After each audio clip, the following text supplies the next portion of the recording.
Quand on est à l'extérieur de la chapelle Saint-Libéral et qu'on regarde la façade, elle a l'air petite, mais à l'intérieur, elle est grande et haute. C'est un lieu que j'aime depuis longtemps. Quand j'avais 12 ans, j'étais pensionnaire au lycée d'Arsonval et je venais au cours de l'abbé Bruni dans cette chapelle. J'ai fait ma première exposition juste en face, à la galerie de Madame Valette en 1977, grâce à un peintre de Brive, M. Mielvac. Aujourd'hui, c'est grâce à Frédéric Soulier, le maire de Brive, qu'on m'a accordé ce lieu et que je peux réaliser cette exposition personnelle sur 40 ans de peinture sur soie. Cette exposition est construite à partir du vers de Baudelaire. Les parfums, les couleurs et les sons se répondent. Ces thèmes se retrouvent autour de mes œuvres sur soie, qui sont souvent très grandes, jusqu'à 1,50 m et même 2,50 m. Et elles sont entourées de fleurs, de bouquets, de plantes, de parfums, de musique et même du chocolat pour les gourmands en l'honneur des 5 sens. C'est une exposition très complète. Quand on rentre dans la chapelle, on commence tout de suite par la gauche où il y a un tableau qui s'appelle « L'amour cavalier ». C'est le tableau le plus ancien que j'ai fait. Je pense qu'il doit avoir été fait en 1978. Et il représente une jeune femme allongée avec un petit cavalier chinois sans doute qui est en train de tirer une flèche sur elle. C'est un tableau que j'ai fait en l'honneur de mes parents, donc mon père qui était indo-chinois, puisqu'à l'époque c'était l'Indochine, et ma mère qui était française. C'est donc une sorte de représentation de l'amour qui frappe entre deux personnes de cultures différentes. Un tableau très ancien. J'avais même pas trouvé la photo pour la mettre dans le catalogue que j'ai fait pour l'exposition. Ça s'appelle La Phénix. Tout le monde aime beaucoup ce tableau parce qu'il est très visible, il est rouge et blanc. Je l'ai fait en l'honneur de la Pologne qui, donc, en 1980, était en train de se libérer.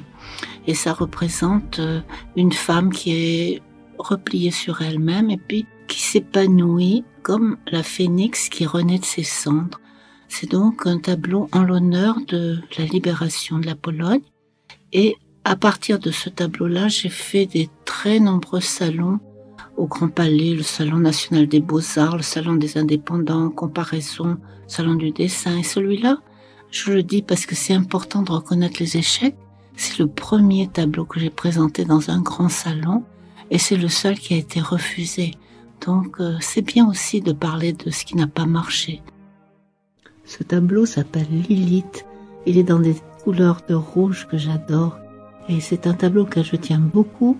Et je l'ai fait pour la première exposition dans une grande galerie à Paris.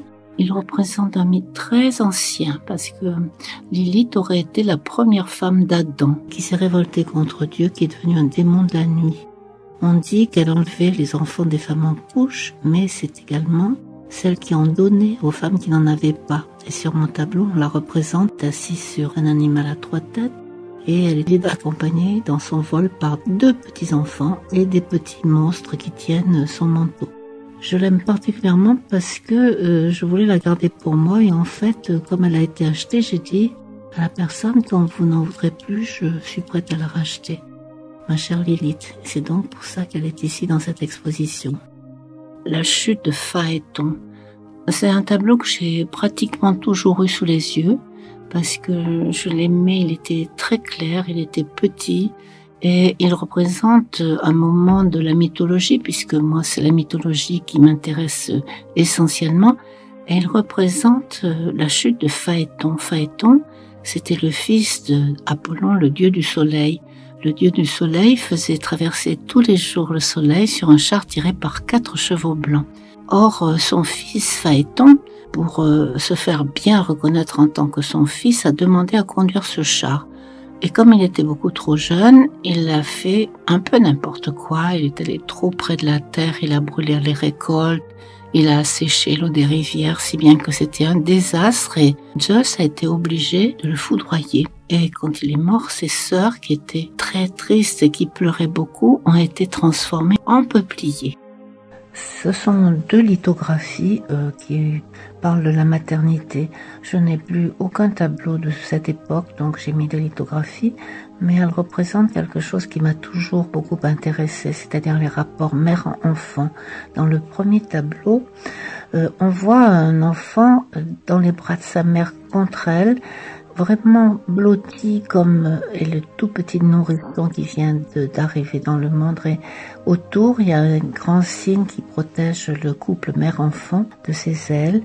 Et ce tableau, je l'avais fait pour la naissance de mon fils. Il m'a servi de présentation de sa naissance et surtout c'est un tableau qui était très symbolique de ce que je faisais à l'époque. Celui qui est dessous, qui s'appelle Femme Fleur, on voit l'enfant déjà plus grand. La mère est assise sur une grande fleur. J'aime beaucoup ce genre de fleur. Et l'enfant est déjà dans une autre attitude. C'est-à-dire qu'elle le regarde, elle se dit « Comment ai-je fait un enfant aussi beau ?» Mais en même temps, il n'est plus comme ça dans une relation duelle très profonde et un petit peu trop fusionnelle. Donc ce sont des tableaux qui sont importants pour moi et on voit qu'effectivement il me reste plus rien de cette époque, mais des lithographies que j'ai faites parce que c'était important qu'il en reste des traces. Ce tableau est important dans mon travail parce que j'ai mis très longtemps pour le faire. J'ai mis 7 ans pour le faire. J'avais lu au tout début où j'ai rencontré mon mari qui lisait un livre sur Dionysos qu'il existait une coupe qui s'appelait la coupe de Phryné au musée de Würzburg en Allemagne. Et j'avais très envie de savoir comment les Grecs l'avaient représentée. Mais malheureusement, je n'ai jamais pu avoir cette représentation de ce que les Grecs avaient fait. Donc moi, je l'ai faite de façon très dynamique, c'est-à-dire que ça représente une grande verticale qui monte vers le ciel, qui représente les 3 panthères qui tiraient le char de Dionysos. Dionysos a rencontré Ariane à Naxos où elle avait été abandonnée par Thésée. Il l'a trouvée si belle qu'il l'a amenée dans l'Olympe sur un char tiré par des panthères. J'avais pas de panthère sous la main. Dans mes gravures, j'avais simplement des félins qui n'avaient pas de taches. Donc je suis allée au Muséum d'histoire naturelle, au zoo, pour regarder comment étaient faites les panthères. Et comme ça, j'ai pu faire les taches sur leur pelage de la bonne façon. Sur le tableau, ce qui est intéressant, c'est de voir ce côté très tendre du couple qui monte vers l'Olympe, où Dionysos va épouser Ariane. Et ce couple est suivi par un petit amour qui joue de la flûte pour accompagner leurs noces. C'est une sorte de petite référence, un clin d'œil à Georges Brassens. Donc ce tableau, je disais tous les ans que j'allais le peindre et je n'arrivais pas à le faire. Mais dès le début, je l'ai exactement imaginé comme ça. Ce tableau est vraiment très chargé en détails, c'est Gaïa et les Titans, que j'avais réalisé pour un concours de l'ADEME sur la nature.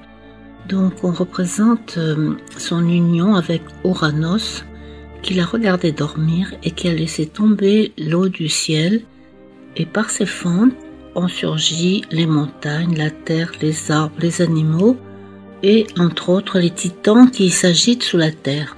Dans ce tableau, il y a également les 4 saisons, l'automne à droite, le printemps à gauche, l'été avec le ciel et l'hiver sous terre avec la couleur rougeoyante du feu. C'est ce que je fais souvent dans mes tableaux, c'est-à-dire de lui donner plusieurs significations à la fois. Andromède était la fille de Cassiopée et sa mère avait fait injure aux Néréides en disant que sa fille était plus belle qu'elle. Pour la punir, Poséidon avait envoyé un dragon qui ravageait la région. Dans ce tableau, on voit Andromède attachée à un rocher. Et le monstre à ses pieds a l'air plutôt amoureux que terrifiant. Persée arrive sur son cheval ailé, Pégase, et il va la sauver, puis il l'épousera. C'est donc un tableau sur l'amour. Quand je l'ai peint pendant l'été, je ne savais pas qu'à la rentrée de septembre à Paris, j'irais voir une grande exposition sur ce thème d'Andromède et Persée, peint par les nombreux peintres sur 400 ou 500 ans. Donc c'était assez étonnant de pouvoir comparer la façon dont j'avais fait Andromède et Persée par rapport à tous ces peintres. Parfois, ils les représentaient très grandes, elles, devant, comme je l'avais fait, avec percé tout petit ou bien l'inverse. C'était presque un Rorschach, c'était presque une analyse psychologique des peintres. Psyché et ses compagnes tristesse et mélancolie. Dans ce mythe de Psyché, longuement et souvent représenté, Psyché s'apprête à quitter ses compagnes tristesse et mélancolie. La partie gauche du tableau est donc pleine de fleurs car elle va retrouver l'amour après de longues recherches à travers des épreuves et elle abandonne ses compagnes dont l'attitude de mélancolie fait penser à celle qui avait été dessinée par Dürer. Psyché est représentée avec des ailes de papillon car elle représente l'âme. Chez les Chinois, le papillon représente aussi souvent l'amour.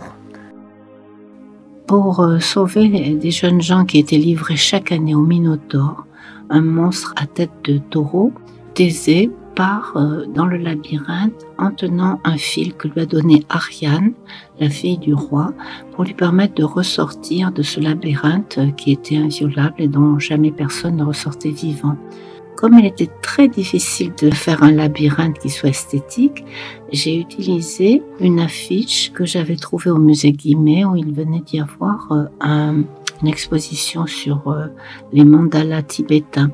Or, en tibétain, mandala veut dire le labyrinthe. Donc, l'affiche m'a servi de modèle de labyrinthe et il y a toutes sortes de détails et puis les couleurs primaires, le bleu, le rouge. Et comme dans beaucoup de mes tableaux, je fixe le rond qui serait trop circulaire par une verticale. Donc là, c'est le corps d'Ariane qui crée la verticale. C'est un tableau que j'ai eu envie de faire en rentrant d'un voyage au Maroc, où j'avais été éblouie par les couleurs vives et gaies. J'ai donc composé ce tableau à partir d'un vers de Victor Hugo dans Les Orientales et qui commence en disant « La lune était sereine et jouait sur les flots, la fenêtre enfin libre est ouverte à la brise. » En fait, le poème est plutôt triste. Moi, je n'ai représenté que les premiers vers. Elle fait très très souvent des tableaux avec les trois femmes et les trois âges de la vie. Donc, il y a l'enfant, l'adolescente et puis la femme adulte. Chez les Grecs, on trouve très souvent ce thème en trois parties, trois déesses ici, avec des belles couleurs vives et chatoyantes. Je les ai adoucies avec des gris et des bruns. Et Jean-Paul a fait un très beau texte sur ce tableau dans notre catalogue, en analysant leur position, en hommage à Pérec. Il a fait une description très très complète. Donc on a vraiment travaillé ensemble la composition du tableau lui-même et ensuite du texte. C'est un de mes tableaux préférés. Celui-là, je l'aime vraiment beaucoup et j'aurais aimé le garder pour moi, mais il a été vendu dès la première exposition. Donc ici, ce que vous voyez, c'est une lithographie. Ça représente Hadès, le dieu des enfers, qui ne trouvait pas de femme pour habiter avec lui le monde souterrain. Donc là, il enlève Perséphone, fille de Déméter, et l'amène avec lui dans le monde souterrain. La mère de Perséphone, Déméter, part à sa recherche dans le monde entier. Donc ce moment est assez dramatique puisque Hadès vient d'enlever la jeune fille qui est évanouie de terreur et derrière elle, on voit hennir un cheval. Normalement, Hadès avait un char avec des chevaux noirs, mais là j'ai voulu le faire blanc pour qu'il se confonde avec les nuages. Sur le plan peinture, ce tableau est important parce qu'on voit très bien comment, en changeant les couleurs, on peut donner plus d'intensité au tableau lui-même. Donc quand j'ai fait en dernier le ciel derrière le couple, c'était un ciel blanc avec des nuages gris et je me suis rendu compte qu'il manquait quelque chose, donc j'ai rajouté une petite touche de bleu derrière l'écharpe rouge qui vole en l'air. Et pour le coup, les autres couleurs, le jaune et le rouge et le noir, se sont animés. C'est pour ça que c'est très difficile de prévoir ce qui va être bien ou pas bien. C'est vraiment une impression de l'œil de l'artiste. Dans le décrochement qui est à gauche, c'est un décrochement que j'ai utilisé pour montrer les différentes techniques que j'utilise qui me servent pour mes tableaux. Et puis, dans cet espace également, j'ai montré d'autres techniques, la technique de la peinture bien sûr, mais également des lithographies, donc au mur, il y a toutes les explications et il y a en particulier un tableau qui est en soie, qui représente l'invitation au voyage numéro 3 que j'avais faite pour une exposition à Venise.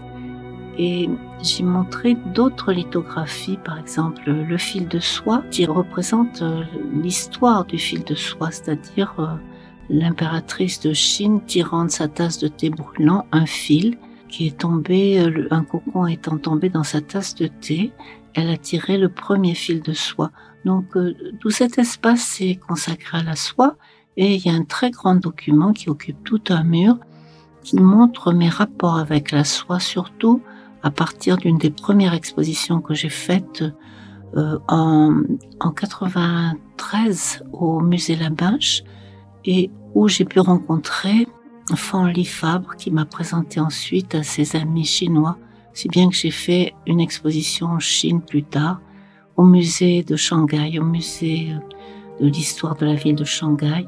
Et je me suis fait beaucoup d'amis chinois à cette époque-là et j'ai mis leurs photos, les gens que j'aime bien. Donc c'est quelque chose d'assez personnel et plutôt sur ma façon de voir mon travail.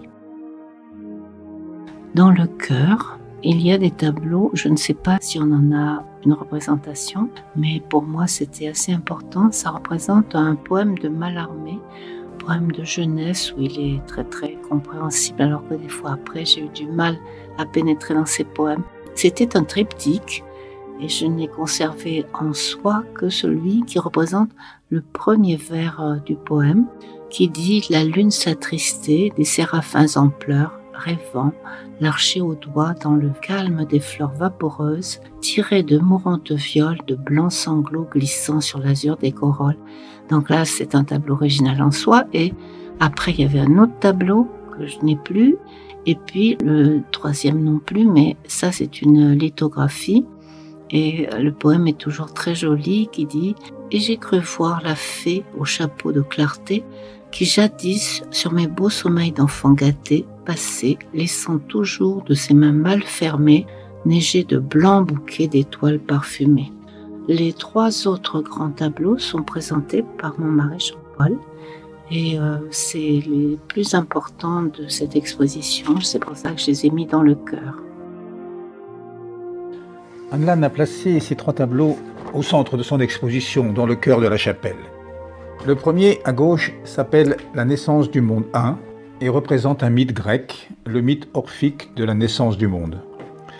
Ce mythe dit « De l'union de l'obscurité et du vent du nord, l'amour est sorti d'un œuf d'argent et a mis le monde en route. » Un autre mythe à droite, une autre naissance, la naissance du printemps, où Déméter, la déesse mère, déesse des moissons, déesse de la nature, dans un geste de transmission, sort sa fille du monde souterrain pour partager avec elle le printemps et donc la vie renouvelée chaque année. Pour Anne Lannes, il faut donc accepter la mort pour que la vie continue. Le tableau du milieu est une œuvre immense par sa taille exceptionnelle, 2,50 m de haut sur 1,50 m de large. Et il exprime surtout notre naissance du monde, celle que nous pensons aujourd'hui.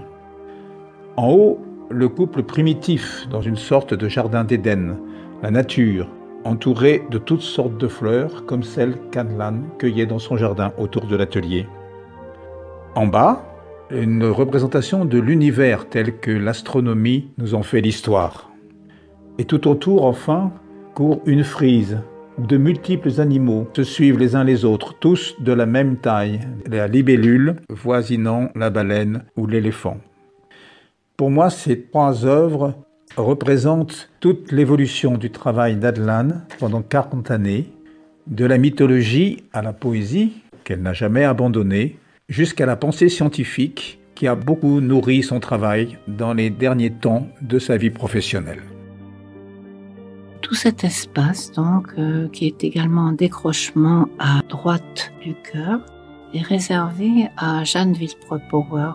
C'est une jeune femme de notre région qui a été une très très grande scientifique à son époque et elle a une histoire extrêmement émouvante et romantique et normalement, si tout va bien, on devrait pouvoir faire une bande dessinée sur sa vie, sur son œuvre parce que ça permettrait à des gens jeunes, ou moins jeunes d'ailleurs, qui aiment les bandes dessinées, de savoir quelle était l'histoire de cette femme.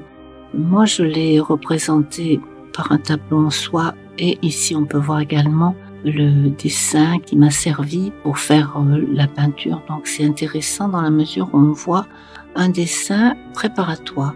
Donc sur le mur, d'abord en entrant, il y a les dessins, souvent aquarellés, du peintre qui s'appelle Yannick Lelardou, qui est en train de préparer cette bande dessinée. C'est intéressant de voir ce travail avec d'abord le dessin et ensuite la mise en couleur. Et on a fait une sorte de demande de participation pour essayer de trouver l'argent pour faire cette bande dessinée. J'espère que ça se réalisera parce que ça sera sûrement très intéressant, parce que Jeanne Villepoix, c'était une jeune fille tout à fait simple d'un village en Corrèze qui s'appelait Juillac. Et vers 18 ans, un peu avant ses 18 ans, elle est montée à Paris à pied, derrière un troupeau de vaches. Elle savait juste lire et écrire. Non seulement elle était belle, mais elle était extrêmement intelligente et elle est devenue la première brodeuse d'une grande maison de couture. Donc 4 ans après son arrivée à Paris, elle a eu à faire la robe de mariage de la duchesse de Berry.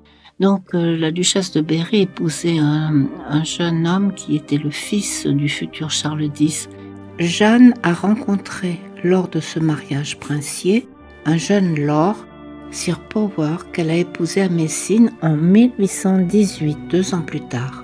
Comme elle était très intelligente, elle a appris le latin, le grec, plusieurs langues étrangères, et c'est elle qui a inventé les aquariums. Donc dans cette partie, j'ai montré plusieurs documents qui ont servi pour faire cette bande dessinée et qui montrent combien elle était intéressante. Elle était reçue par 15 sociétés ou académies des sciences de son époque, ce qui était exceptionnel parce que à l'époque, il n'y avait aucune femme dans ce genre d'académie et elle était dans 15 académies, ce qui est magnifique. Dictina, déesse crétoise. C'est un tableau réalisé pour le château de Dampierre-sur-Boutonne, magnifique château où il y avait un jardin de mythologie. Ce tableau représente une jeune muse, Dictina, qui, poursuivie par le roi Minos, lui échappa en se jetant du haut d'une falaise. Recueillie par les filets que lance Artémise, qui s'appelle aussi Diane, elle fut sauvée des eaux et devint la compagne préférée de la déesse. Ce tableau, Lettres persanes, est un des derniers que j'ai fait. Pratiquement pas le dernier tout à fait, mais presque. Et ça fait allusion aux Lettres persanes de Montesquieu. Mais en même temps, c'est surtout parce que moi-même, j'avais un livre sur les gravures persanes et j'ai toujours beaucoup aimé ce monde de rêverie et de poésie et puis très sensuel. Dans ce tableau, c'est une sorte de résumé de tout ce que je sais faire. On voit une jeune femme qui lit, qui est accoudée sur des coussins avec des jolis drapés partout. Et même dans les rideaux, il y a toutes sortes de détails sur des animaux qui courent, sur des oiseaux. Derrière elle, par la fenêtre, on voit un petit paysage au loin. Et près d'elle, au premier plan, il y a un oiseau qui lui apporte dans ses serres un autre message, sans doute de son amant. C'est ce qu'on peut imaginer. Donc, c'est une sorte de concentré de ce que je sais faire sur le plan technique, mais en même temps, c'est aussi de la poésie quelque part, parce que c'est vraiment au premier plan, on voit les fleurs d'orchidée, comme dans beaucoup de mes tableaux, parce que c'est mon nom, An Lan veut dire fleur d'orchidée, dans tous les pays de langue asiatique. Et je n'ai pas honte de me mettre partout sur mes tableaux. Apollon et Terpsichore, c'est le premier tableau de ce triptyque où on voit Apollon et Terpsichore en train de danser. Elle lève les bras, ce qui fait que ses voiles commencent à flotter alors qu'elle n'a pas tout à fait encore les pieds levés. Apollon était né dans l'île de Délos où il y avait des palmiers, c'est pour ça que j'en ai mis un sur la gauche. Ici, Terpsichore, en dansant, annonce une autre danse. Au milieu, il manque le deuxième tableau du triptyque qui représentait la danse des grues sauvages et on voyait 7 muses, chacune illustrant un thème différent. Voici le troisième tableau. Euterpe, muse de la musique, entourée d'enfants de couleurs différentes car la musique est universelle. La ligne d'horizon, qui est la mer, servait d'unité à ces 3 tableaux. C'est également un poème de Tse Tao, et comme toujours, c'était un poème qui évoque les choses. Par exemple, ça va finir par des pétales de fleurs tombés sur l'eau qui ressemblent à des poissons. Et si on regarde le tableau, ce qui est amusant, c'est que l'eau part du haut du tableau. L'eau descend d'une montagne, parcourt le sol, arrive devant la jeune femme. Et c'est vrai que au-dessus d'elle, il y a un pommier ou un pommier, non, un pêcher, je ne sais pas, qui a des fleurs roses dont on voit quelques fleurs qui sont tombées dans l'eau et qui évoquent des poissons. Donc, dans mes tableaux, souvent, ce que j'essaie de faire, c'est de rapprocher le texte de ce que j'imagine. Et dans ce tableau-là, il y a toute une symbolique chinoise à travers le paysage, avec au loin des petites maisons comme on les faisait à l'époque. Et elle est habillée avec une soie rouge. Donc voilà. Une lithographie qui représente un autre poème qui s'appelle Le Vent. Et là, c'est exactement la poésie chinoise. Si on lit par exemple le poème de la lithographie, ça s'appelle Le Vent. Et on dit « Dans la forêt aux orchidées siffle le vent mystérieux. Il sonne léger et lointain comme une corde de cithare. Paraît la lune entre les branches, plus rien qu'un bruissement de soie. Le sentier coule sous les pins dans la nuit limpide et glacée. » À côté, il y a un autre tableau que j'adore parce que je l'ai fait d'après une photo que j'ai prise en Chine. Ça s'appelle Lune de printemps. Il y a toutes sortes de détails. Le paysage, c'est moi qui l'ai pris en photo, mais j'ai rajouté toutes sortes de détails que je connaissais sur la vie de cette jeune poétesse qui était une vie parfois un petit peu triste parce qu'elle était amoureuse du plus grand poète chinois et ses amours étaient souvent malheureuses. On dit « Nous n'étions pas ensemble quand la fleur s'est éclose, nous n'étions pas ensemble quand elle s'est fanée. Si vous me demandez où je vous ai aimé, aux fleurs épanouies, aux pétales flétris. » Donc, on voit dans ces poèmes combien la poésie chinoise de 1200 ans peut être très très proche de nous. C'est pour ça que j'ai été très inspirée. Et quand j'ai fait une exposition en Chine dans un musée, ces tableaux ont eu beaucoup de succès. J'aurais d'ailleurs pu les vendre, mais j'avais pas le droit parce qu'il fallait absolument que je les ramène en France. C'était pas permis. Donc voilà pourquoi la Chine m'a beaucoup inspirée, parce que sa poésie est belle et compréhensible pour tous surtout. 6 tableaux, parce qu'il y a les 5 sens, mais il y a également l'amour qui contient les 5 sens à la fois. Je les ai peints dans la relation mère-enfant. Et j'ai fait des tableaux ronds parce que j'avais envie de pouvoir faire des assiettes de collection avec ces 6 tableaux. Et puis malheureusement, ça n'a pas pu se réaliser. Peut-être que ça se fera un jour. Mais je regretterais que ça se fasse pas parce que ces tableaux sont vraiment très agréables à regarder. Celui sur le toucher représente une femme qui tient un enfant qui tient un chat. Il y a des chats qui s'appuient sur elle. Donc c'est complètement sur le toucher, la beauté du toucher avec les peaux, les chats qui ont un poil si doux. Et tout autour, j'ai fait volontairement un décor art nouveau, avec des frises de chevaux qui sautent et puis tout un décor avec aussi la chaleur du tapis que la jeune femme a sous ses pieds. Et puis il y a un tableau que j'aime également beaucoup qui s'appelle La Vue. Alors là c'est très dépouillé, il y a une plage et puis la mer au fond et toutes sortes d'oiseaux de nos régions qui volaient autour d'une femme et de sa petite fille. Elle est en train de leur donner à manger. Et ce sont des oiseaux de nos régions. Il y a une mésange bleue, il y a une chouette, il y a toutes sortes d'oiseaux qui volent et l'enfant regarde ça émerveillé. C'est pour ça que ce serait vraiment intéressant qu'un jour on fasse ces assiettes parce que chacun des tableaux est intéressant à détailler. Maintenant, on passe à la sculpture, qui est mon violon d'Ingres. En fait, j'aurais beaucoup aimé être sculpteur, mais je m'en suis rendu compte trop tard. J'ai voulu faire une sculpture pour la tombe de ma mère, je ne pouvais pas lui faire une peinture sur soie. Donc je suis allée m'inscrire dans un atelier de sculpture chez Angèle Pérez qui lui fait des très très grandes sculptures très imposantes et belles.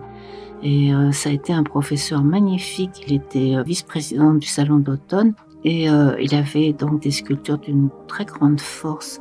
Donc c'est avec lui que j'ai tout appris et j'ai fait ces sculptures dans son atelier. Donc là, il y en a une qui s'appelle Le souffleur de rêve. C'est une sculpture qui est en bronze et c'est amusant parce que les enfants qui viennent dans l'exposition touchent son visage parce qu'elle a l'air de dormir. C'est une femme qui dort, qui a les yeux fermés avec un joli sourire et près de son oreille, il y a un petit homme qui parle, qui lui raconte quelque chose, on ne sait pas quoi, mais ça la fait sourire dans son rêve. Quand j'ai fait cette sculpture, j'ai beaucoup travaillé avec mon mari, donc Jean-Paul Gannemer. C'était un retour de Chine où j'avais vu la sculpture partout. Les sculptures du Bouddha, quand il est jeune, on le représente souvent ainsi avec les yeux clos et un très joli sourire. J'ai donc choisi de faire cette jeune femme parce que je trouve que c'est important d'évoquer en même temps ses racines. Pour moi, c'est quand même l'Asie et aussi ce qui peut advenir dans le rêve qui ressemble à une petite mort quelque part. Donc plus tard, si ça se trouve, j'aimerais bien avoir une sculpture comme ça sur ma tombe pour que les gens viennent, s'ils viennent, me dire bonjour.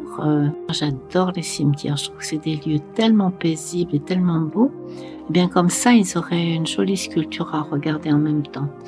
C'est un peu triste, mais ça l'est pas vraiment, parce que dans mon pays d'Asie, la mort n'a pas du tout la même connotation de tristesse. Donc voilà, c'était ma dernière représentation. Il y en a une autre sur la table à côté qui représente la Gradiva. C'est une sculpture avec un corps de femme, cette fois le corps tout entier. Et quand j'ai fait la sculpture, j'ai beaucoup appris parce que travailler en 3 dimensions, c'est très très formateur. On apprend exactement où sont les muscles et puis on apprend vraiment la morphologie.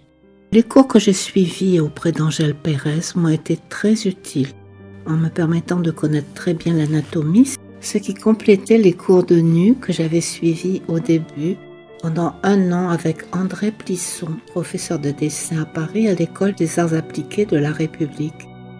En fait, être artiste demande une certaine humilité. Il faut former son regard et son esprit, car on ne naît pas de rien. On appartient à une longue lignée. Merci à vous tous.